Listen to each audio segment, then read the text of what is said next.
Hey y'all, what's up? Here's another story about nothing. I feel like I've said this before, but the reason that I started doing videos is because back in my Facebook days, I used to be funny and mildly controversial. I pissed a lot of people off back then.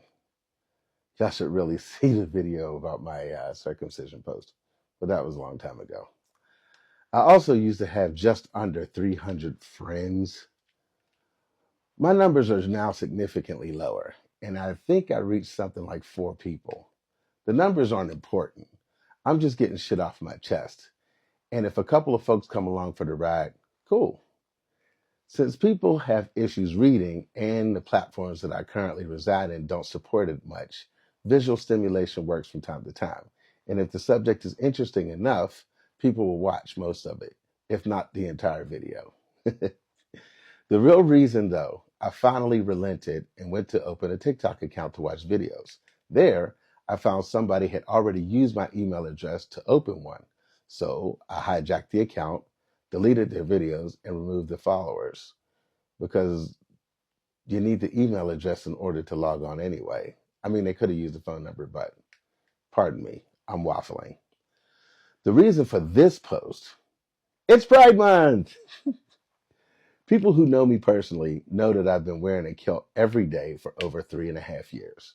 Except when I bought my motorcycle, I just recently started wearing pants. Anyway, the 3 times a year that I dread wearing a kilt is Halloween, St. Patrick's Day, and of course, Pride Month. I am a supporter and an ally, but I'm nowhere near a participant. The kilt is a form of expression for a lot of people, and the gay community has adopted it as well.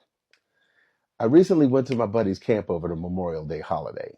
He knows the cultural appreciation that I have for the kilt and my aversion to pants. But since I recently started painting my nails, he hadn't seen that yet and made a dreadfully inaccurate assessment. We've always been brutally honest with each other, and we've been friends for about 38 years.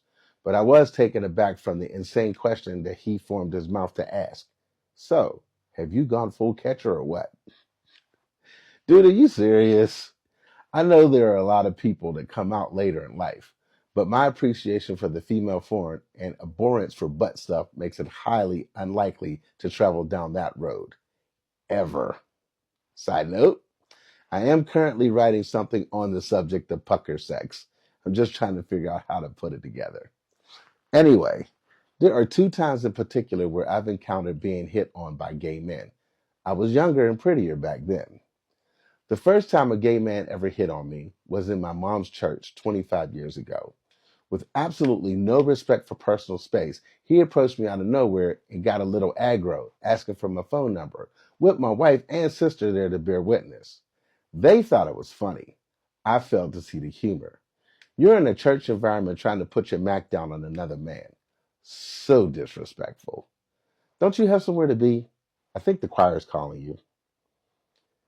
The second was a business partner of a former friend. This dude was an absolute sexual predator. He knew I wasn't gay, but yet persisted with inappropriate comments with an aggressive and invasive form what we excuse me of what he would call flirting.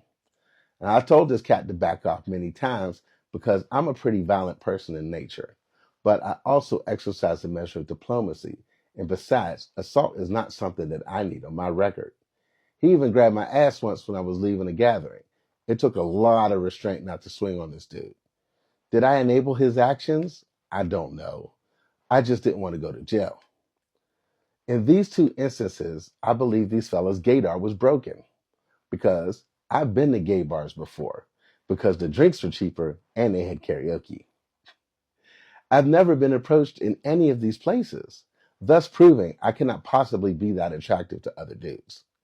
Aggressive men come in all forms and sexual preferences, so I can understand and emphatically support why women would choose the bear. I will admit that I've been told that if I were to switch teams, I would be welcome in the community, but I think I'll keep my tea bags in a cup. Thank you very much. I'm just an unconventional guy who paints his nails and wears a kilt. And there you go. Just another story about nothing. Happy Pride Month, and be kind to each other. And if you have nothing nice to say, just keep walking. These people just want to live their lives. All right, deuces.